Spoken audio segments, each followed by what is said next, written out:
Gagawa ako ng siomai wrapper. So, ang kakailanganin dito, half kilo ng flour. Kasi marami akong gagawing siomai. Tapos salt. Tapos tubig. Yan. Dapat tama-tama lang na hindi siya basa. Para maganda yung texture niya.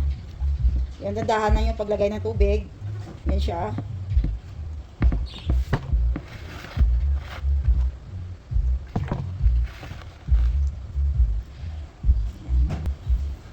So, ganito lang siya dapat. Hindi siya basang-basa. Para firm siya, no? So, i-rest lang natin ito ng 1 hour. Tapos, bago i-form na siomai wrapper na. I-rest lang ng 1 hour.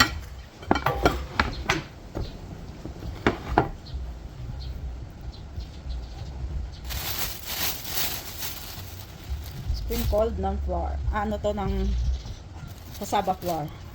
Para hindi siya didikit na.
Iiwan mo na at sasaktan kung siya'y higit sa akin. Naroon man ang pag-aramdam nito ay aking kakayanin. Siomai kayo dyan, guys. Habang nagre-wrap ng siomai, kumakanta, guys, para hindi maboring, no? Gumagawa na